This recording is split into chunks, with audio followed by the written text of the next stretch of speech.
Welcome to Federation CJ's 360 podcast, the pulse of Montreal's Jewish community. From Studio 5, this is episode 43, recorded on April 15th, 2025. I'm Glenn J. Nashin. And I'm Paola Samuel.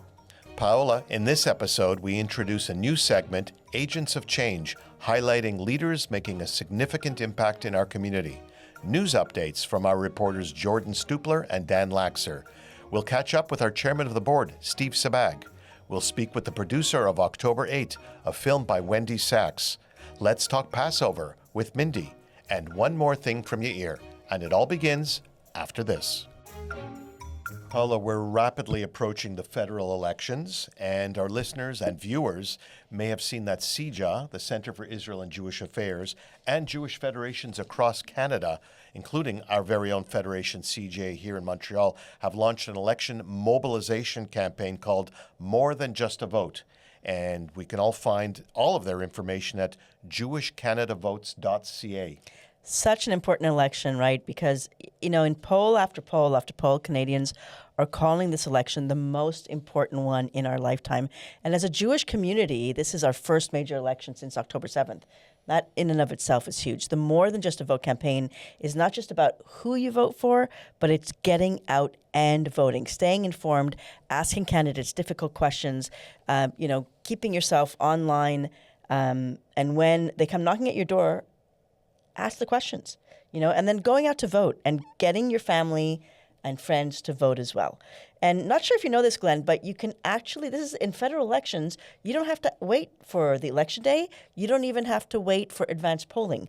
You can go out any day of the week with your ID, with your address, and vote at any Canada Elections campaign office. Right, which I didn't know. And we heard in the last episode of this podcast from Richard Marceau at CJA just how important it is to become informed and to influence others and to influence candidates and most importantly, to vote. So if you missed that episode, you can go back and listen to that. You can find it on YouTube or on your favorite podcast app.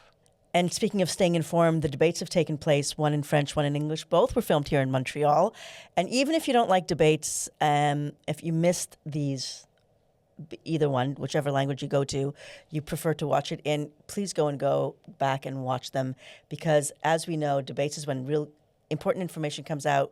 We look at the way the leaders react to things, react to each other, and super important to take a listen or take a look. Podcast reporter Jordan Stupler joins us now in studio to look at important developments on campus at McGill University. Jordan, we've had protests, counter-protests, SWAT teams, and a big decision by the university's administration towards the student society at McGill who organized the protests.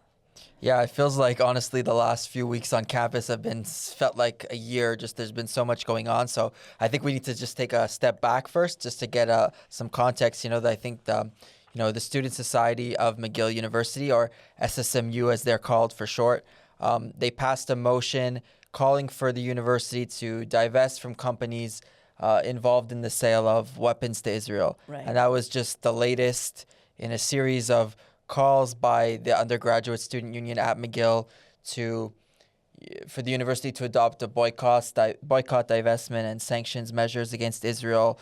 So everything just kind of hit a crescendo, it seemed, in the last few weeks. And then it ultimately kind of culminated in this 3-day strike, if you will, or right, that they called the Week of Rage. And it's a week of rage that comes off, and it's not just 1 week in the year. No, exactly. But this one, I think it was over 3 days in early April, and students were harassed, they were intimidated, some were even blocked from getting into their classes. Hillel stepped up and said, this is obviously an unwelcoming and unsafe campus environment, calling for actions to be taken. Hillel also, their approach was kind of different in the sense that they countered this whole week of rage with this week of love. And, they handed out bagels outside the Roddick Gates at McGill in an effort to kind of spread awareness and kindness and comfort among students. And in addition, they had different tabling events at the different at campus, guest speakers.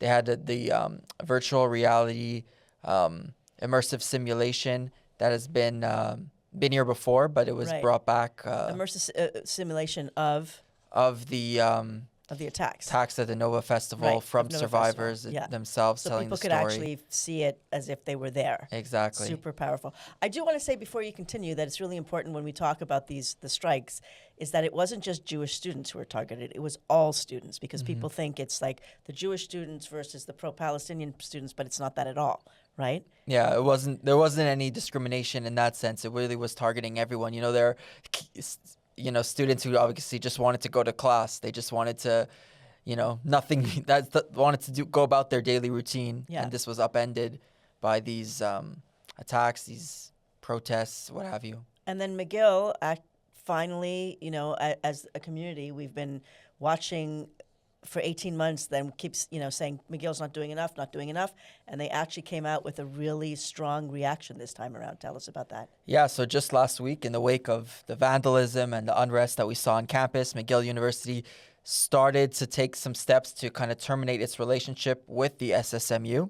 And, there's a lot to it. There will be, I think, a 2-week mediation process that's soon going to get underway, and they hope to have an official decision around June in terms of the next steps with this. And, Hill Montreal, as we mentioned, they've long advocated for this. They want McGill to hold the SSMU accountable for contributing to this toxic environment that we're seeing on campus. And I think the hope, at least on their end, is that McGill's decision brings, a process of change on campus. They want the banning of the wearing of masks during protests. They want to identify the culprits or hold people accountable who commit crimes during these so-called strikes. So I think they're hoping that this is just the start of kind of a dialogue and maybe some concrete actions being taken by the university going forward. And it was very welcomed by the community. I mean, that so unexpected. We weren't expecting such a loud voice coming out of the administration.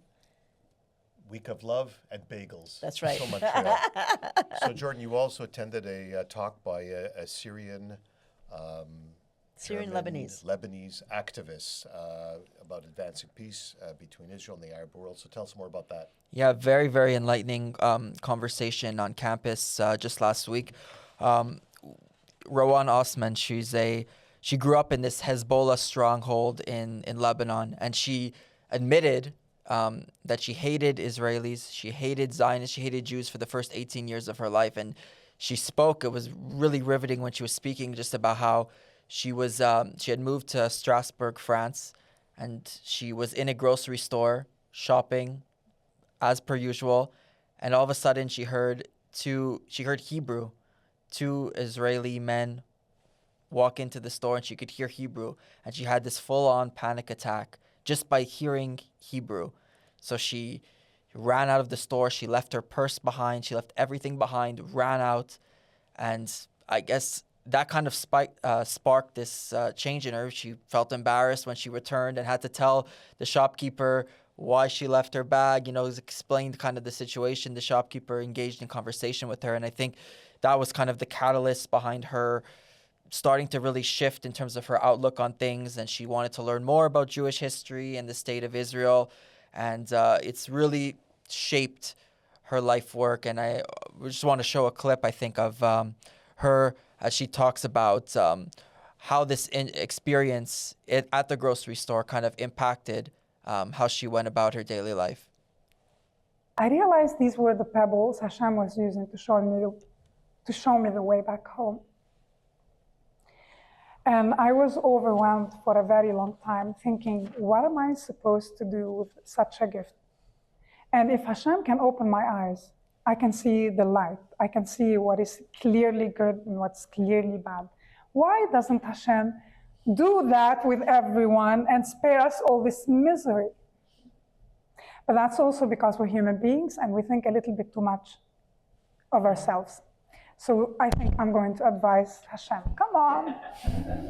Yeah, so she also encouraged students to claim their space in society, be vocal if they can, not shy away from expressing their Jewish pride. She understands, obviously, that there's difficulties on campus. It's challenging sometimes to feel the confidence to wear your Magen David necklace, but she says if you can, maybe just to try to not shy away from this, be proud of your your heritage. And that was kind of the message that she left students when she spoke with them last week. I've heard her speak on Eilon Levy's State of a Nation podcast, a full Yeah. feature with Rowan Rowan Osman, and she is absolutely She's super fascinating. powerful. She's and I mean I watch her on Instagram. She's got a huge following, and she's one of the people I started following after October 7th. And here's a really interesting fact: is she's moving to Israel. She's making Aliyah, and she's going to go into Israeli politics. I mean, she this talk about and imagine the hate that she's getting from her fellow Arabs and her fellow. Did she talk about that? She Did touch said, on you that? know, she said repeatedly, "I am Jewish." You know, she made that very, very clear. I am Jewish, which is kind of, you know, gives you kind of chills and a little bit, you know. And she, you know, she's obviously said she's making Aliyah, she's taking those steps to kind of do that. So it's really, really interesting. Yeah, and even in the clip, she says Hashem. So, you know, that's something that Jewish people say. That's Yeah. powerful. Jordan, thanks for the report. Thanks, you. Jordan. Thank you. We're happy to welcome Mindy Sarna-Zobin back into studio. Hi, Mindy. Hi, Glenn. Welcome Hi, to Paula. New Hi. Studio 5. How about you do a little introduction, tell our viewers and listeners who you are and what you do here at Federation CJ. Well, thank you guys for having me. It's really exciting to be here over Passover. My role at Federation, I work on infusing different programs with Judaic content before they actually happen. So that's everything from the Delphin Fellows to March of the Living and things of that nature, as well as maintaining some community relations and reaching out to other organizations to see how we can potentially partner. And it's Passover. Passover. Chag Sameach, everyone. Chag Sameach. Mindy's my go-to person for all things Judaic and holiday. Well, We have great conversations Yeah. about stuff. Yeah. yeah, and Passover's personally my favorite holiday. Can I ask you why? Yes, I'm Egyptian.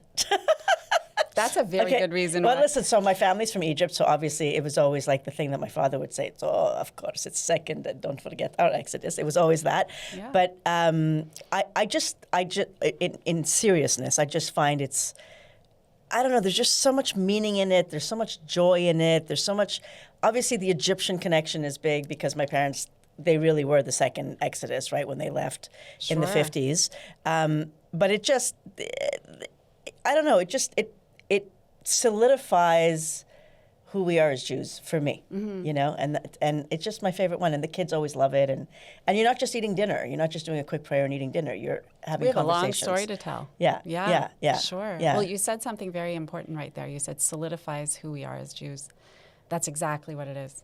This is the remarkable story of the Jewish experience, and this is what made us a people. So, yeah, you're spot on. Yeah. Yeah. You had yellow tulips at your table? We did. So we need to do something different. We got the yellow ribbon on, but we last year, unfortunately, and this year, unfortunately, we had a chair designated, usually for Eliyahu, but we designated for one of the hostages that are still in captivity, and we had yellow tulips. So Yeah. this is front and center on our minds. My mother-in-law, being Israeli, emotionally read out the Names?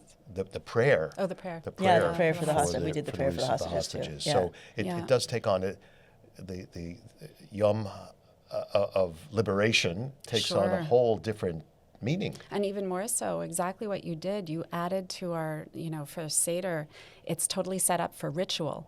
And everything on the table, one of the questions that one of the sons says, one of the four sons says, what is all this for you? Right? Every single item on the table represents something. Yeah. So it's really great that you added a representation for something very current, very moving, very close to our hearts, where we can't move forward as a Jewish people with our hostages still there. Yeah. My favorite holiday as well, not only because my parents had four sons and I'm the youngest of the four sons. So we argue like every that. year, who's the wise one? Who's the That's great. We don't have an answer yet, but we're working on that. I But love it. also, do you know the name of the when the waters were parted? Who went in first? Who was the one who walked? Nachshon. Nachshon is my name. No way. My father shortened our name to Nash, and it's actually Nachshon. Oh Wow. my So gosh. that's that pretty is- cool. Glenn, that's and we're all good amazing. swimmers. We're all Ooh, good swimmers. good thing. But takes on special meaning. Wow, so. there's all these double layers here. Isn't I that love something? this. Yeah. Yeah. This is Yeah. great. So speaking of interesting, interesting components for different families, what about the different cultures and rituals from around the world? We all have a blend. Egyptian, I guess we were all Egyptian, except we left and you stayed. Exactly. But Or we went back when things were good. exactly. But there's so many different, and even in the Montreal Jewish community, Sure. our Jewish traditions come from dozens and dozens of different places around the world.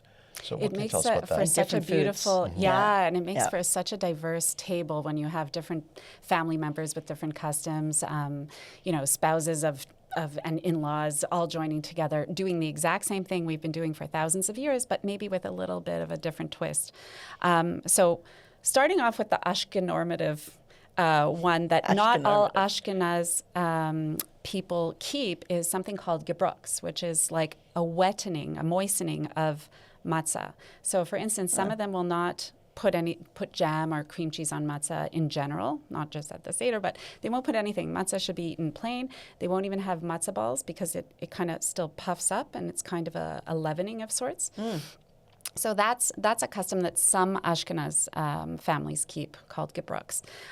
Persians actually have this really cool custom where they take either very thin leek or green onions, shallots, and they use them when they get to the pasuk in the Haggadah, Mimitzrayim Ge'altanu, where we were redeemed from Egypt. They don't whip each other, but they use it in a motion where it's reminiscent of the slavery that we underwent in Egypt. So it's cute for the kids to just see they have their green onion there ready to go. To whack it. And another one that I really like is the Sephardim for charoset. They will make these little balls of comprised of dates and I think raisins, some sticky, And some prunes. And prunes, yeah. Yeah. And then roll it. Yeah. So we don't actually make balls. We have our haroset's delicious. Like we make extra haroset so that you can eat it all week long. Wow. And you may have tasted it because of your second Seder, you went to an Egyptian household, and I know who made the haroset there.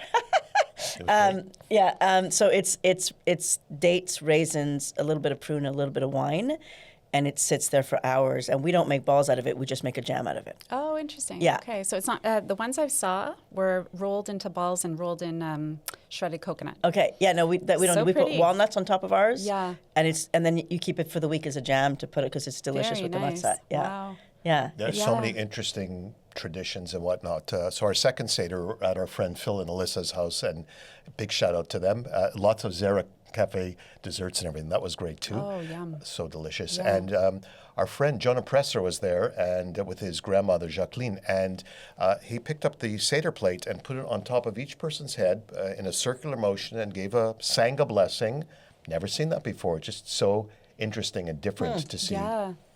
But you know what? Even though that we're slightly different from one another, it's the same story, same book, same rituals that we're performing every single year, and the whole essence of having a Seder is passing it down to the children. Yeah. That's the whole thing. That's why we gather every year, because it's incumbent on us to teach our children, this is the story of our people. And that's right out of the Haggadah. Exactly. Each generation has to be told the story again and again.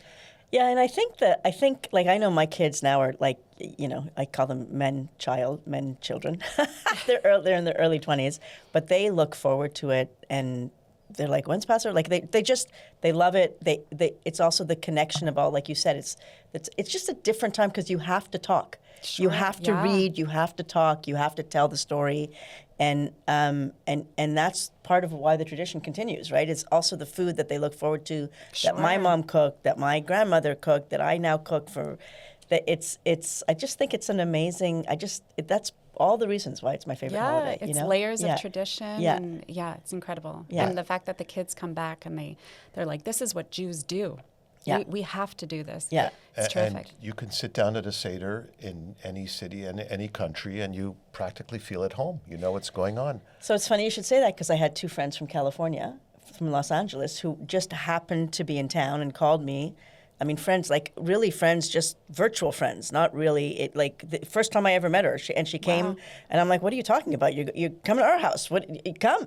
So they came, and they were, pure American, like Californians, and it was same thing. Like Beautiful. And we had our first night. We had our friends Pablo and Natalia and their boys. They're from Argentina. They've been here for 20 odd years now. But sitting down and our Seder was almost like sitting down when they were kids at their Right. in their homes, Right. with the same blessings, the same traditions, Yeah. sometimes the same food if it's Ashkenaz.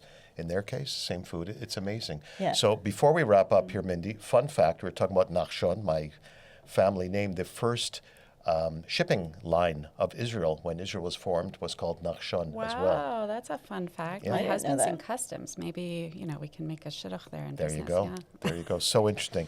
Thank you for coming in. Thank you so Can't much wait for to having discuss me. the next holiday with you as well. Mindy, always great Anytime. insights. Always Thank great you stuff. both. Yeah, thank Moadim you. l'simcha. Toda rabah. Toda rabah. Today we're launching a new segment called Agents of Change. A few times a year, we'll be highlighting extraordinary community leaders, amazingly generous donors, and plain old outstanding individuals. We'll talk about their life journeys, leadership, and contribution to society and community.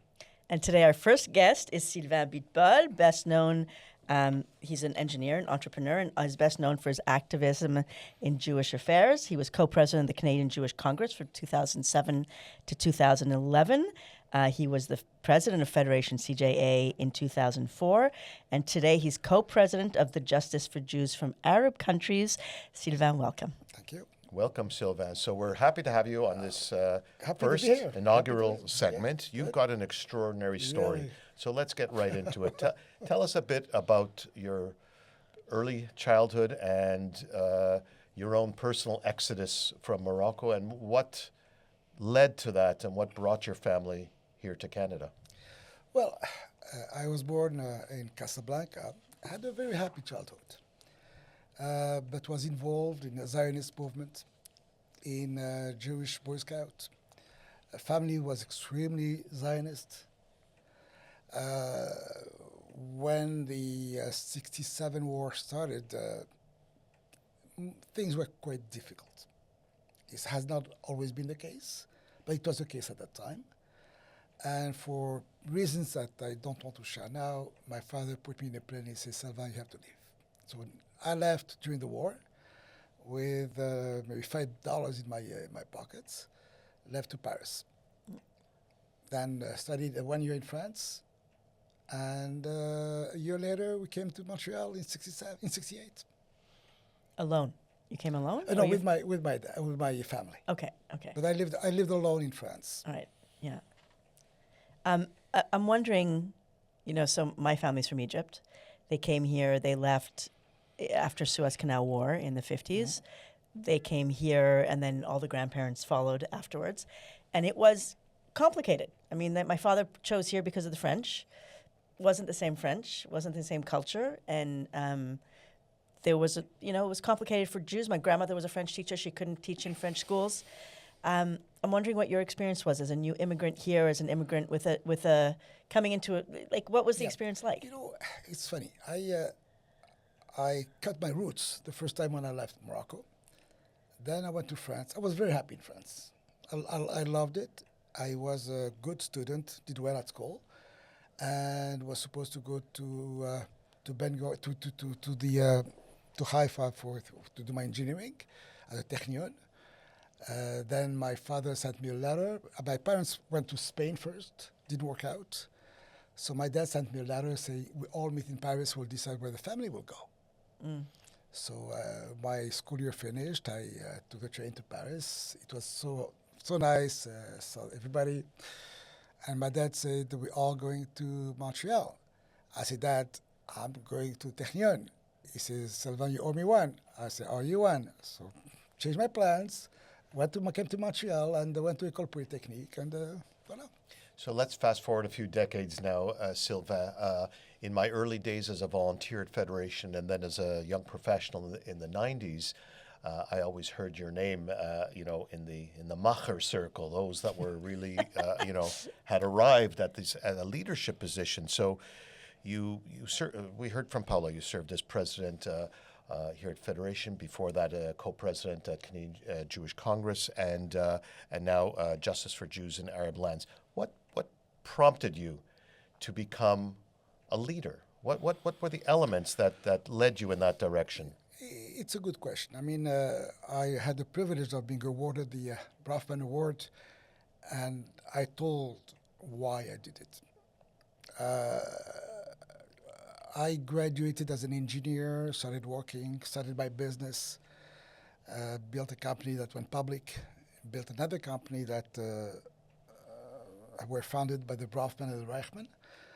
And it was a very heavy toll on your shoulders. Yeah. You better perform. Then I got someone who came in my office asking me to be involved in the federation. And I just thought about my life and I said yes. Then I was given the first Sephardi campaign. Then Rabbi Shoham, who took, it was with Bobby Weinberg. And then Rabbi Shoham asked me to do another mandate, which I did. Then Stanley Plotnick invited me to the executive. Then Stephen Cummings asked me to become president. And you said yes every time. I said yes every time. Actually, funny story. Everybody was surprised when they realized I never asked my wife about it. And how come you never asked your wife? And Maura was telling me, see, everybody asks his wife. But anyway, she would have said yes. But listen, I cannot say no. I mean, I love what I was doing. Actually, I became the first Francophone Sephardic president of Federation. Then I was, maybe you don't know about it, but before CIJA, it was called the cabinet. And I was one of the few members, part of the cabinet, brought by Stephen Cummings. Right. So that's where we established the backbone and the architecture of CIJA. Then I was involved in budget, executive, on the board for many years of CIJA. Then they asked me to take control of Congress to change the bylaws, Right. which I did. And voila. That's a lot of voila. That's a lot of impact and a lot of, and I'm wondering, can I just ask about the Sephardic, because you said you were the first Sephardic president of thing, and it's changed, you know, the community has changed. I think our Sephardic community has gone up to 20% now, I think. And was that what was that like? Was it, because I find I have to explain a lot, especially in Montreal, people think it's either Ashkenazi or Moroccan. And I say, no, there's other Sephardics. But was it a challenge? Was it something that you had to teach? Was it, what was it? Was it? That was 20 years ago. And for someone like me to be involved in a board with people you've never grown with, they all know each other. We're all Jews, but it's a different background. My mother language is not English. And it's intimidating. Then you had to find the strength to say, okay, this is who I am. And just talk and share your ideas. But for the beginning, it was difficult. I mean, a lot of potential members of the board would start once, twice, 3 times, and then they left. But I think I started a movement, and a lot of people it was easier for other people as we grew. I know that during my first year, I asked to have the board memberships of every single organization funded by the Federation. And I asked how many Sephardic are on each board. Interesting. And I say, why don't we make an effort to have more as a normal representation? Cummings, for instance, Omets. It wasn't called Omets at the time. Nevertheless, and that started something. And today, the foundation, the Federation, every single agency, also it's another generation. When I see the generation of my kids, they're all doctors and lawyers. So it's a change. It takes at least 2 generations. Right. Let's talk a little bit about your activism, your leadership in terms of Jews from Arab lands. Paul and I were at an event a few months ago, Yom HaPlitim. I had never heard of it before, but you play a significant role. Tell us a bit about Yom HaPlitim and about the committee, the movement. Yeah, well, listen, when I was involved with Congress, I automatically had a seat on JJAC in New York. So I was just representing Canadian Jewish Congress. So when I finished my mandate, they asked me to stay on the executive. So I stayed, got involved, and then was named co-president with my Rabbi Abadi, who's my co-president. So we spent the first, I would say, 20 years working politically to get the status of refugee for the Jews from Arab lands. I negotiated in Congress with Tom Lantos to get this type of recognition, which is by law. There is a resolution which is bipartisan resolution in the Congress, resolution 1985, voted in 2008, that recognized the fact that Jews from Arab lands are refugees. I spoke at the UN in New York. I spoke at the UN Rights Commission in Geneva. I made representation at the Canadian Parliament, at the House of Lords in England, in France. So we started this movement where now we do have the status of refugee. So the Palestinians, they cannot claim anymore that they are only refugees from the region. But now they came out with, okay, but you are colonizers. You took over our country. We lost money. And then we say, okay, how about that? We got a big funding from a big donor to do a forensic analysis of the history, the impact of the Jews in Arab lands, and the losses that they suffered over the years. Mm-hmm. So it's been about 5 years now. We did an RFP. We selected the firm to do it. And now we're releasing one report after the next. We released the first report was Syria. We decided Syria when the events happened in Syria with Jolani and everything. And Aleppo was a huge. Aleppo was huge. Yes, huge. So we issued a report which is very well done. I'll tell you, it shows the history of the Jews in the region. So basically, we said, listen, we're not colonizers. We've been here before you. Mm-hmm. You are refugees. We are refugees. You lost money. We also lost money. And in the case of the Syrian Jews, it was $10 billion. Then we released Iraq, 150,000 Jews, $47 billion. Now we just released Egypt. That's right. Just read that in the Jerusalem Post over the weekend. Yes. $59 billion. $59 billion. Yeah. Incredible. Everything was taken. And you know what? When you read the story of the Jews in Egypt, they built the financial system. They built the movie business. Mm-hmm. Huge business. I mean, the contribution of Egyptian Jews to the Egyptian economy is immense. And at the end of the day, it's not only you expelled your Jews, but look at what you've lost in the process. Yeah. If those Jews had stayed in these countries, imagine how your countries would have been. So we say, listen, we're not here to negate what you're going through, but we're here for justice. We want the world to recognize that. We call that now, we call it now the unknown exodus. So we're launching a whole series of vignettes across the web, across social media, very short messages that talk about the fact that you want to know about ethnic cleansing, we'll tell you about ethnic cleansing. Mm. You want to know about losses, we'll tell you about losses. Mm-hmm. So this is ongoing as we speak. And hopefully within a few months, we will have released 10 books, which will cover one book per country. Mm-hmm. And voila. Fantastic. Now, speaking of books, you yourself are an author now. You've yes. got a book that published author. Launched. Published it's author. called 5 Minutes to Midnight. Yes. It came out only several months ago. Yeah. And it reflects on your life's journey. So what motivated you to write this book, and what's the message that you're hoping your readers take away from it? Well, listen, first it's being published in 4 languages, French, English. I wrote it in French. It's available in English, Italian, and Spanish. I got cancer of my vocal cords in 2017, and I had to stay home for 6 months. For someone who's made his life talking, it's ironic. I tell you, I made my life talking. I made a lot of presentations, a lot of meetings.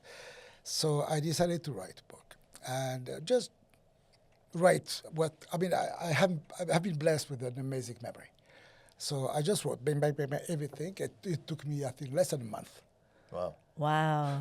Yeah, then I kept it in the drawers until I decided to publish it. I approached Amazon, and here we are. Amazing, amazing.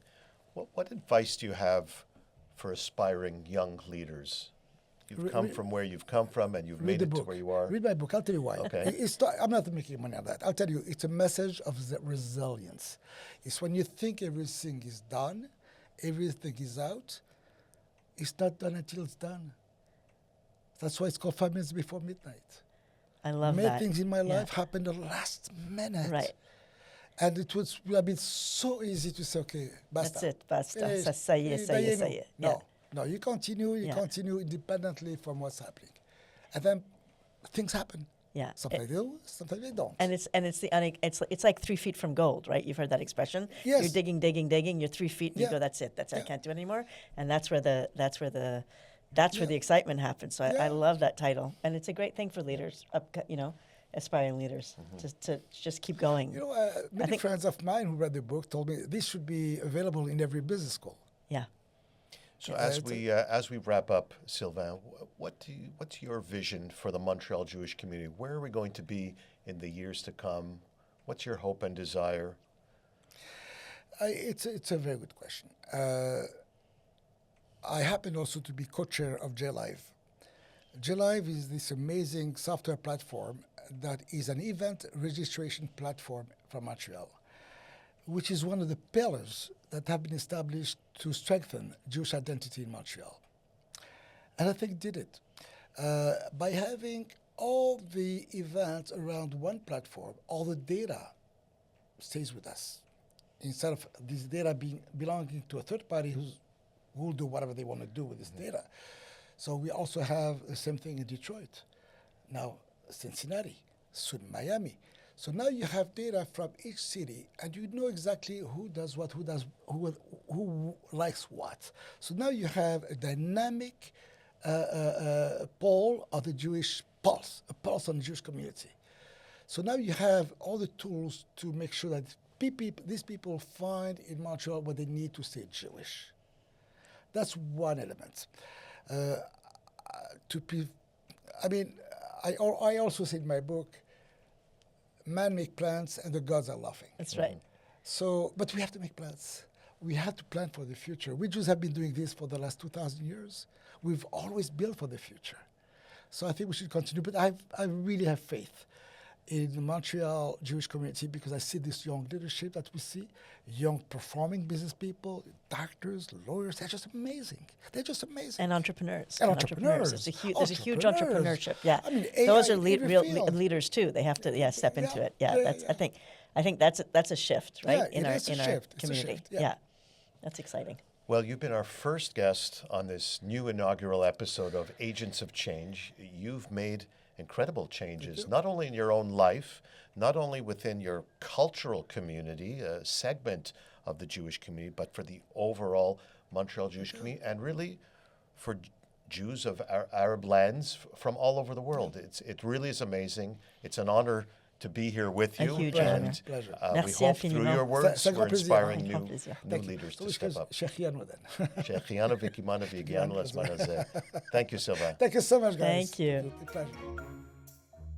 We're pleased to welcome back into studio the Federation CJ Board Chairman, Mr. Steve Sabag. Steve, it's your first appearance in Studio 5. What's your impression? You guys knocked it out of the park. we Honestly, go. it's absolutely gorgeous. And I can also already see the acoustic, which is different. Really well done. We think so. Yeah. You should be proud. Yeah, we are super proud. And I know you want to wish the community well for Passover holiday. We'll talk about that later. But first, we wanted to get an update from you about the latest top initiatives of the board. Sure. So I was in Israel, as many of you know, at the beginning of March. So certainly our relationship with Israel continues to be top of mind for this community. But combating hate and anti-Semitism, which unfortunately, it's not something that we're going to get rid of. It's a 3,000-year-old problem. But we are going to do whatever we can to minimize the effect of what we're seeing. And the community generously donated over $25 million to this initiative. We just recently met with the steering committee. The objective is to see how these funds are going to be allocated and how we are going to try to make inroads on security, advocacy, allyship and partnerships, identity building. At the end of the day, the stronger Jews we have, the more we'll be able to go through this unscathed. On est en pleine campagne électorale. Oui. Il y a des élections qui s'approchent très rapidement. Le 28 avril, ça c'est du côté fédéral. Il y a aussi le côté municipal et provincial qui s'en vient. Absolument. Très important cette année, surtout cette année, pour la communauté d'aller voter, de rester, de s'informer, de de regarder les débats même qui s'en vient. Qu'est-ce que vous en pensez? Qu'est-ce que vous voulez Oui, dire? absolument. Et je ne me rappelle pas avoir vu la communauté plus mobilisée par rapport à l'importance de voter, bien sûr, mais de s'impliquer politiquement. On le voit, des initiatives comme CJPAC, qui font ça depuis toujours, réalisent aujourd'hui qu'ils ont un petit peu plus d'engouement par rapport à ça. Et je pense que c'est normal. L'élection, elle est cruciale, celle au niveau fédéral, mais tout autant celle qui sera municipale à la fin de 2025 et l'année prochaine, en 2026, en octobre, provinciale. C'est des enjeux qui nous touchent très à cœur. Et je pense qu'avoir plus de représentation en politique ne peut que nous aider. On a chroniquement été sous-représentés quand ça vient à l'échiquier politique. Est-ce que vous trouvez que, parce que moi je trouve que tout le monde parle surtout de ces élections qui s'en viennent, est-ce que vous, parce que d'habitude, les gens ne vont pas voter. Ouais. C'est un problème autour du monde. Ouais. Est-ce que la communauté, vous trouvez que, je sais que tout le monde en parle des élections, mais est-ce qu'ils vont aller voter? Surtout durant la saison des fêtes, tout le monde est occupé. Est-ce que vous trouvez qu'il y a un changement? C'est anecdotique, mais je le vois dans mes médias sociaux. Plusieurs personnes qui prennent une photo devant un bureau de vote, qui encouragent leurs amis, qui disent « je vais venir te chercher si on va voter ». Donc, c'est certain que je vois une hausse dans l'importance de s'impliquer politiquement. For sure that an election like this can be divisive also in our community. Yeah. And at Federation CJ, at CIJA, our main interest is that people get involved politically. It's not about choosing this candidate or that one, but certainly if there are issues that matter to you, stand up and go and do something about it. Yeah. Steve, you began your this mandate as chairman of the board, only weeks before October 7th happened. Those were normal times for Federation CJ, and they were important and busy times. And then you were thrust into crisis times, and these have become normal and busy times. So what's that transition been like for you? Interesting, because I was reflecting on this with a friend during the Seders. I think the population has grown more resilient. When October 7th started, remember November, days of jihad, shootings, bombings, the community was very, very nervous, and rightfully so. And we were also. With time, et avec du recul, you realize that there are things that you control, and the things that we control, we are deep, deep, deep in them, and we will always be deep, deep in them.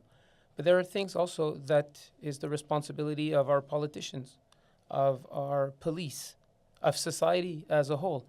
And once you accept that there are things that you control and things that you don't, you become more level-headed, and you go back to playing the long game.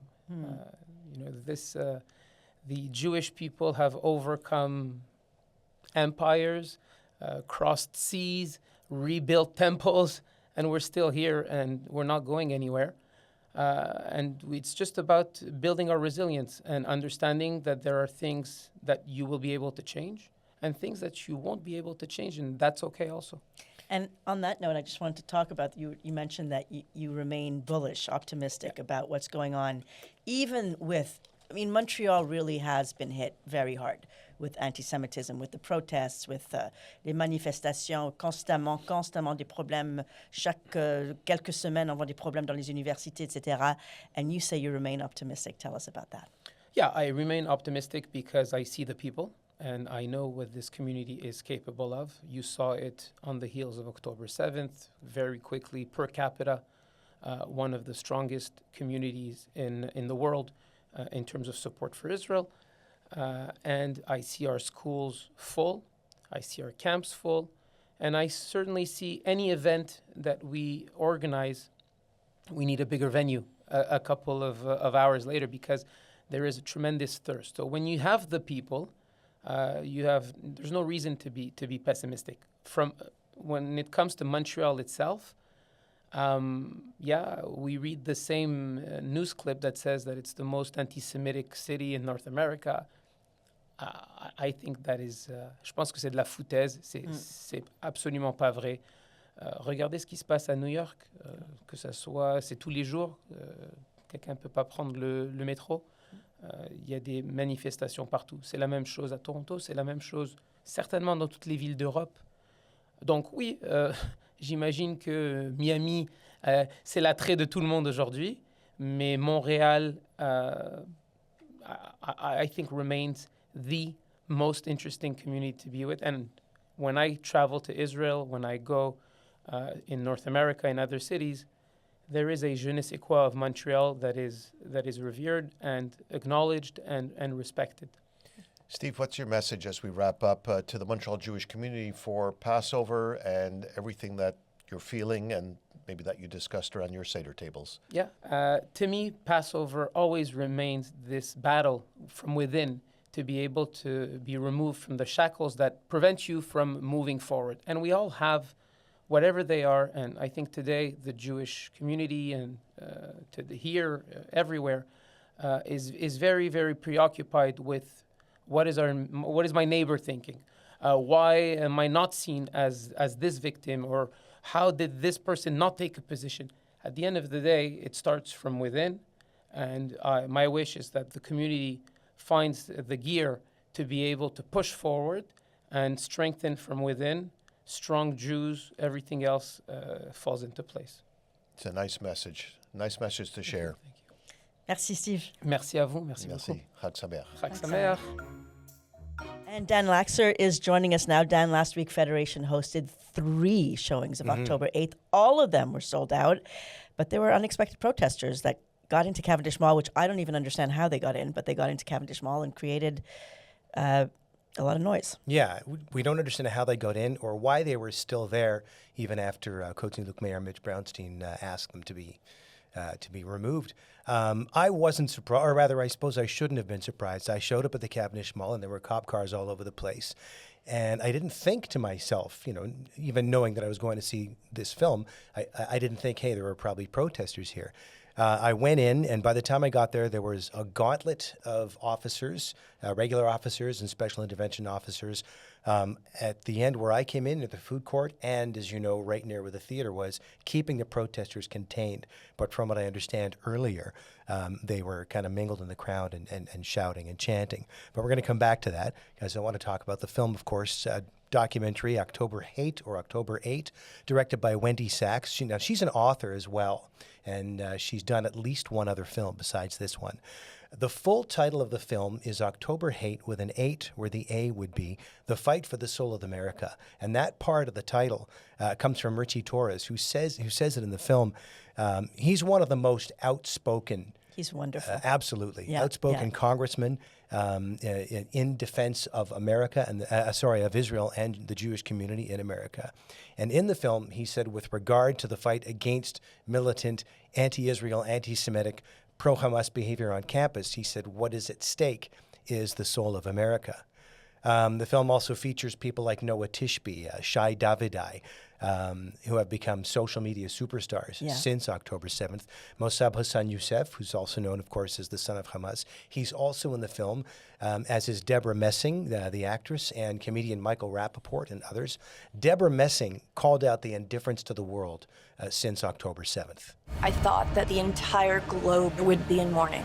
And not only was it silent, there was jubilation. I find watching this movie, it's not that you forget, it's that you forget your emotions. Like your emotions come back, Mm-hmm. Yeah. Well, for me, I was going to say that this film was tough to watch, but not in the same way as We Shall Dance Again was tough to watch. Remember, Federation presented that as well. And that left me emotionally spent. It was very difficult to speak even afterwards because, we hear about the Nova Music Festival. We didn't really have any understanding until we saw that film. This one was tough to watch in a different way, but it's an important film. One of the other things that stuck out for me in the film was the story of Tessa Wexler. She, at the time at least, was president of the student body of the University of California at Santa Barbara, and she was specifically targeted by protesters. I got a message that there was a sign on the door of the Multicultural Center that said Zionists not allowed.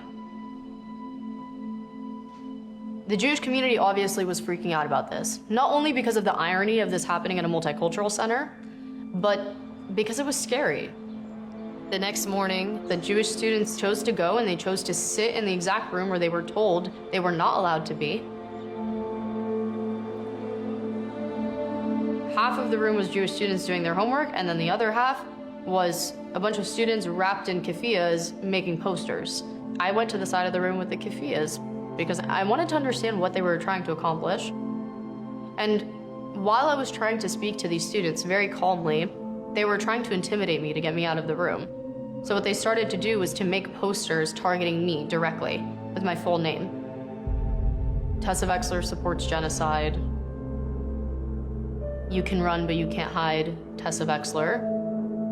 After that, I mean, it only got worse.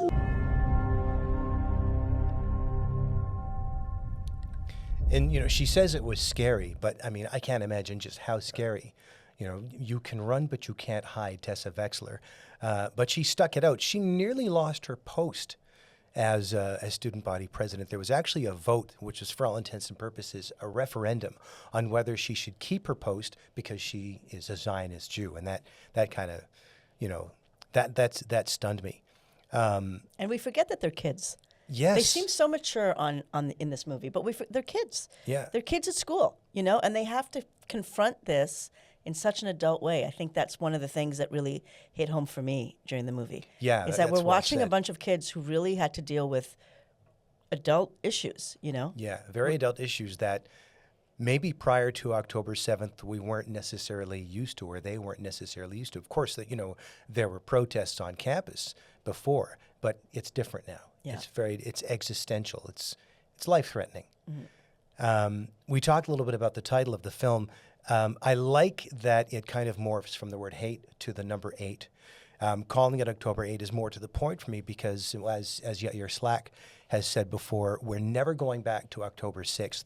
But more than that, what the title points out is that right now we're stuck in the immediate aftermath of October 7th, and we have been for a year and a half, and it's an intensely painful place for us to be. Israel's response began immediately, but outside of Israel, the protests as well sprung up immediately. In other words, as soon as October 7th happened in Israel, October 8th started happening and continues to happen around the world, here in Montreal, in Toronto, in Vancouver, in New York, where Shai Davidai he's fighting for his own right to exist and defend himself. It's happening in London, England. It's happening in Scandinavia, of all places, in Australia, you know, where we've seen synagogues being burnt down. In fact, there are few places where October 8th is not happening. And again, as Yair has pointed out before, because of a conflict raging, 8,000 kilometers away, Jews are being targeted online, in the streets, and on campus. And that's what the film is about. It is an excellent film, and like I said earlier, it's very frustrating for me to watch because, in the past couple of years, there have been fewer things as frustrating and as enraging and as painful for the Jewish community as the on-campus anti-Semitism. And as we saw just the other week, when McGill University took out an injunction finally against the pro-Palestinian group that's considered to be behind the protests, the encampments, etc. What happens, as we've seen, when we call out the on-campus protests as anti-Semitism is they cry, free speech. Right. And society is so protective of its rights and freedoms that all you have to do is accuse the powers that be of depriving you of those rights for people who don't know any better to get behind you. So as you would expect, a documentary about on-campus anti-Semitism brought out the protesters, as you said earlier. Yeah. As one might not expect. What we're hearing is some of the protesters who showed up to the Cavendish Mall were Jews. Now, if you're a Jew and you want to fight for human rights in Palestine, okay, there's a conversation to be had there. But if you're a Jew and you're holding up a sign that says Zionism smells like Nazism, or if you endorse such a reprehensible phrase, that's like telling your Bubby and Zeta to go themselves. Pardon the language. I was there with you, Dan. Yeah. We walked out. There were well over 1,000 people, apparently 1,300 tickets that went that evening, and you could hear a pin drop. People, eyes were watery, their throats were swollen. there was really a Profound significant- reaction. Yeah, yeah. yeah, Yeah. yeah. And Wendy Sachs is actually going to be coming in. We're going to be talking to her right after this interview. Oh, fantastic. Because she's in town right now promoting the movie and promoting, trying to get it on universities, because I think the biggest challenge is getting non-Jews to go and see this movie. And Yeah. so we'll be talking to her about that. Dan, And thanks for your for those report. who haven't seen the movie, it's still playing at Cinestars in Cavendish and at Cineplex at the Forum for at least the next couple of weeks. Yeah. Dan, thanks so much. Thank you, Dan. Pleasure. Thanks for having me. And as Dan mentioned, the October 8th viewing at Cavendish Mall was sold out, all 3 shows. The movie is still playing in theaters around the city. We have with us today the producer and writer of the film, Wendy Sachs. Wendy, welcome to Montreal. Welcome back to Montreal. It's so great to see you, and thank you for taking the time. I wanted to ask, I know I saw you back in the winter when you came first for the premiere of the movie.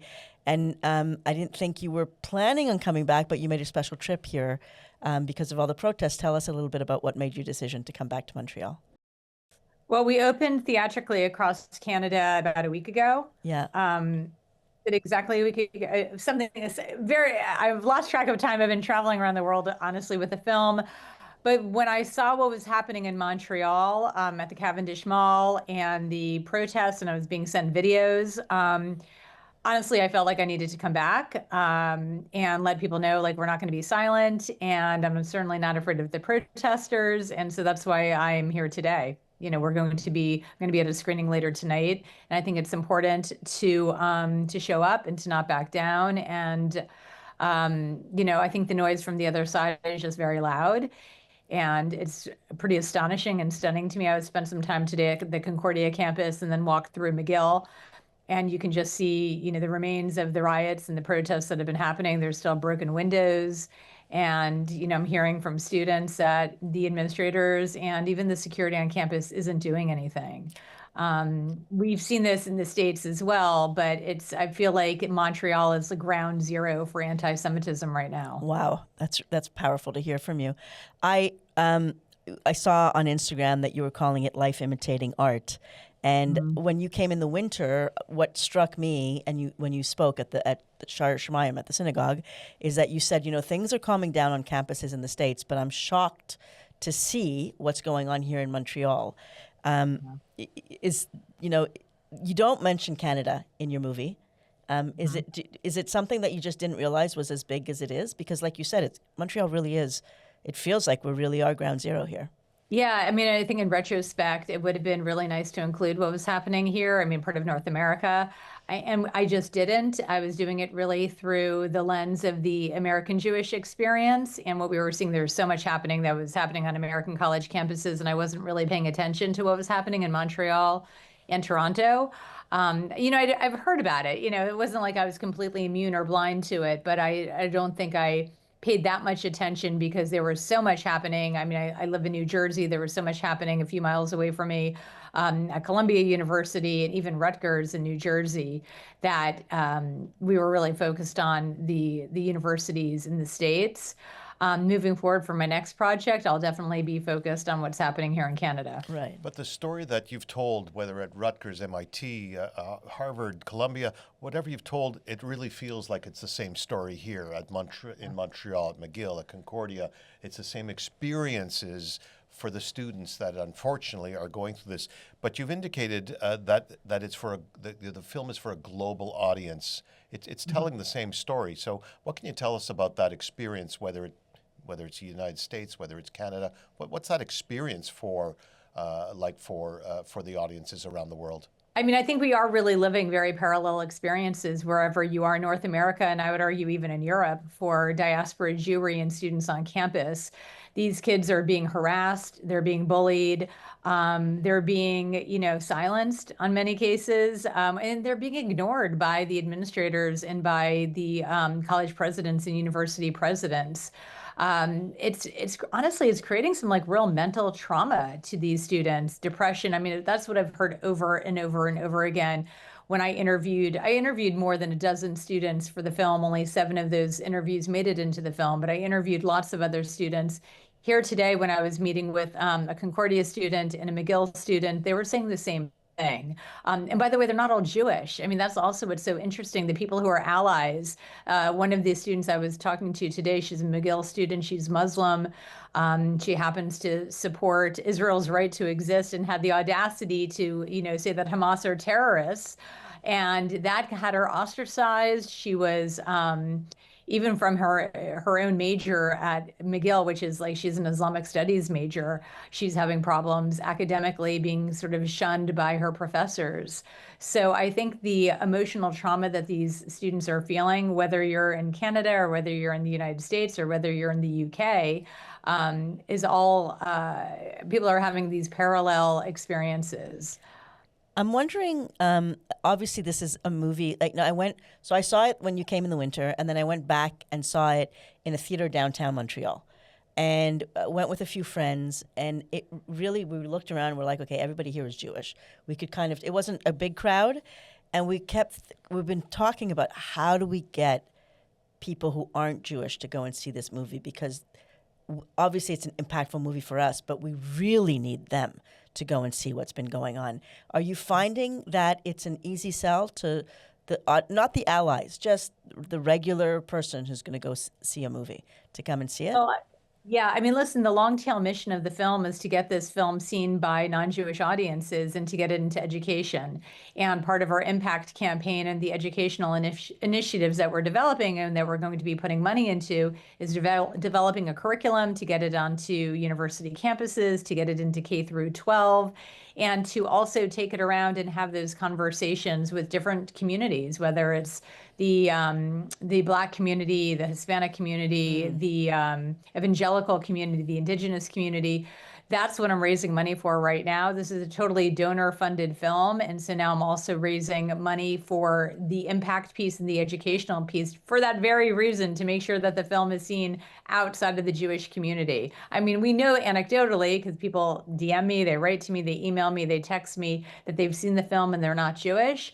But by and large, the Jewish community has been clamoring to see this movie, and we need to make sure that everyone else sees it as well.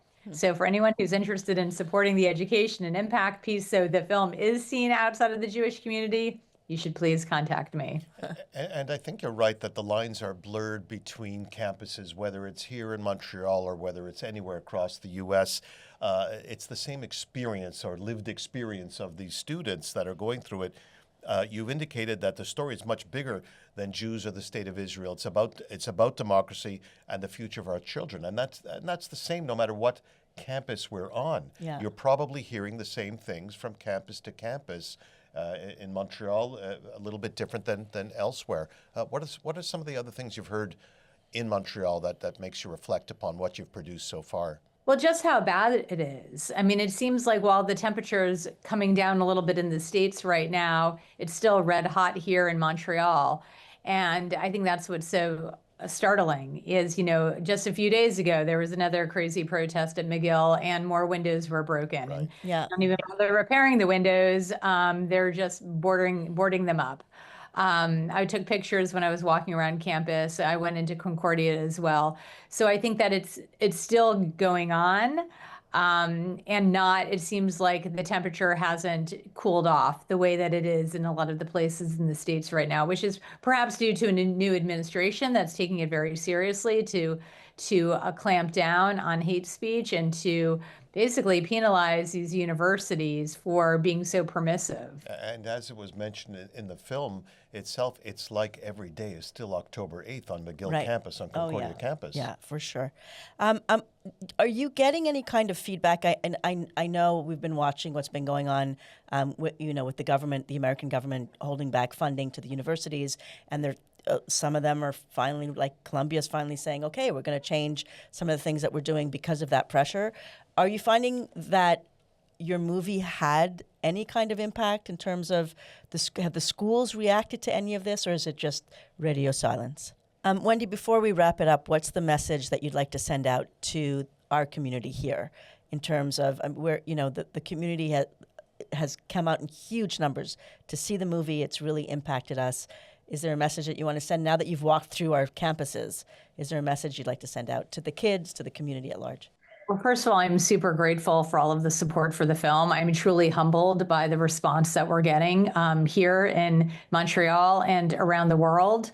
Know that you're not alone. I think that the Jewish community, the diaspora Jewish community, since October 7th has really come together in a way that we've never seen before. And I am I'm hopeful about the future. I'm hopeful that we will, that we're pushing back and that we're going to, punch back against the haters. And I'm just grateful for everyone supporting the film right now. Wendy, thank you so much. And keep Montreal in mind for your next film. That's right. Thank you so much for taking the time and for coming in and for supporting the community. Thank you so much for having me. Paula, our president and CEO, Yair Zlak, was in a panel discussion organized by the law firm Faskin on the topic, When Values Are Tested, Leadership and Moral Clarity in Moments of Crisis. And the panel featured Peter Mamas, the president and CEO of Foodtastic. They're the brand owners of Second Cup.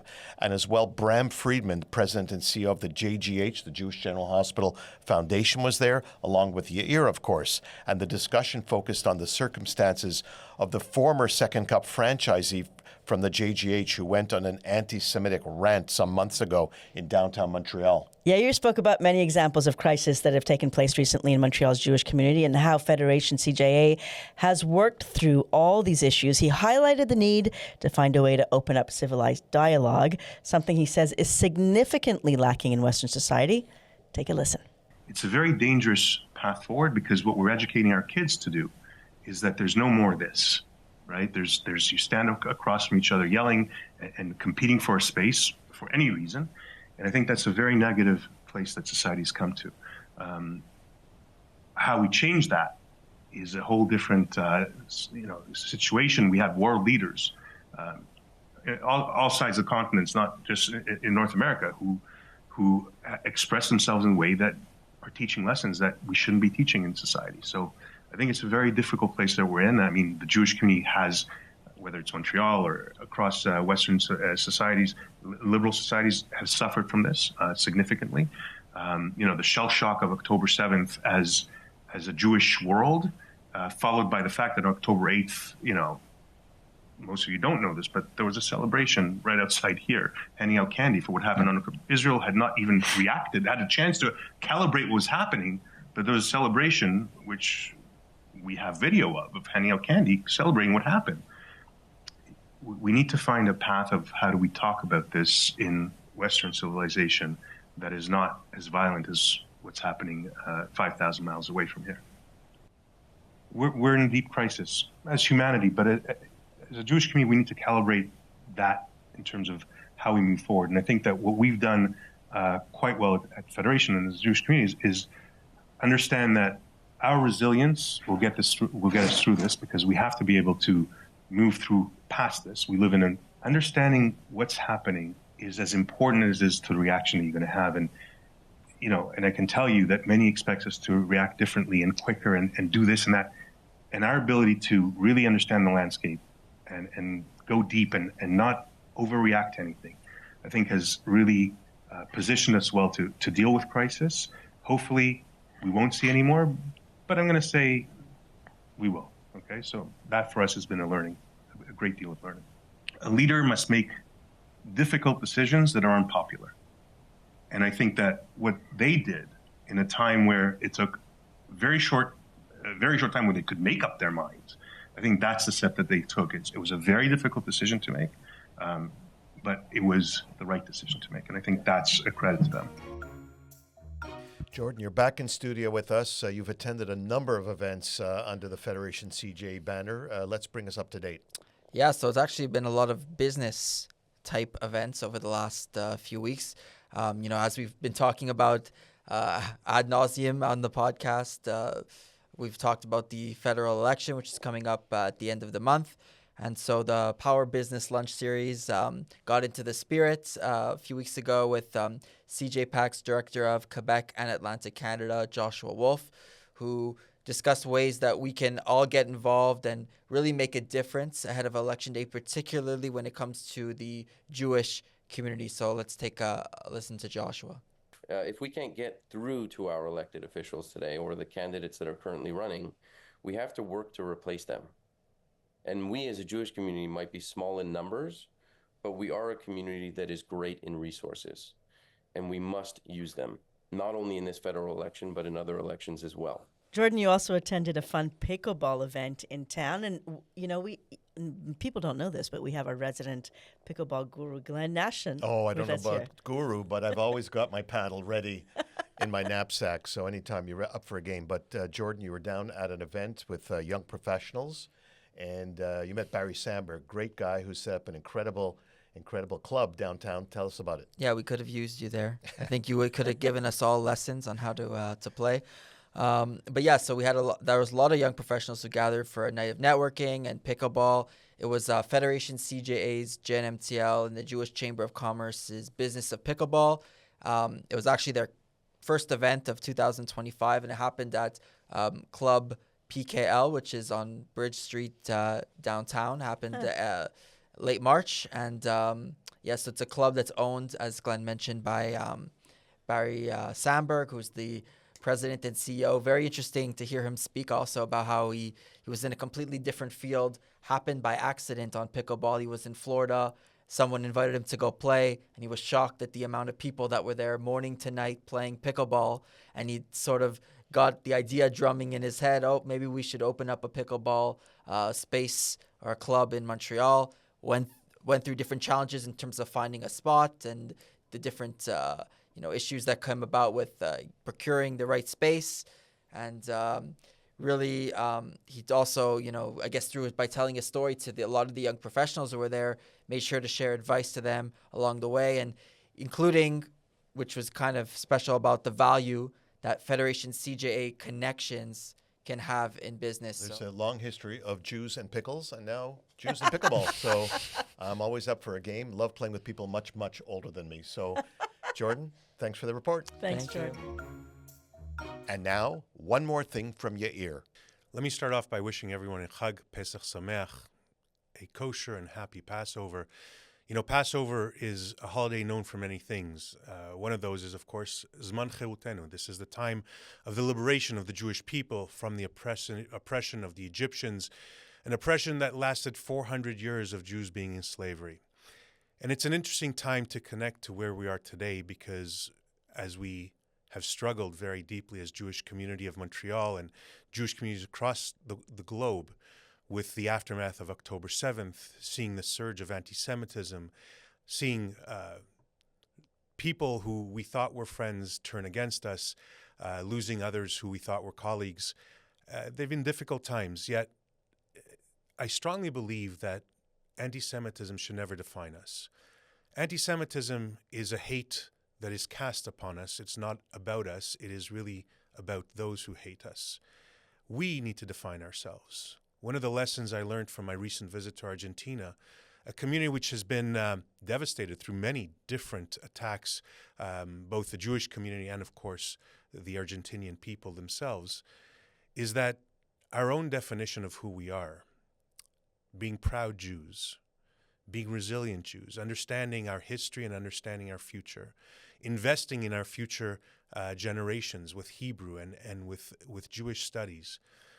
I think that is the most important lesson that I've learned from the Jewry in Argentina during my past visit, because they were able to rise above, years of Nazi enclaves, the disappearance in the 1970s where 30,000 people were just taken by the military government and disappeared.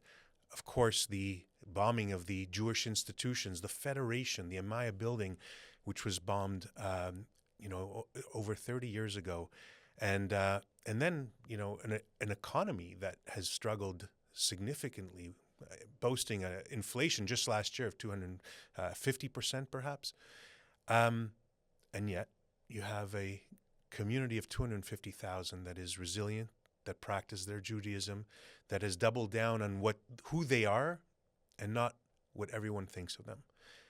As we go through this Chag, as we continue to celebrate Pesach, Chag Cherutenu, our holiday of liberation, Let us take that message. Let us continue to invest in who we are. Let us double down on our Jewish identity, in our future, in our kids.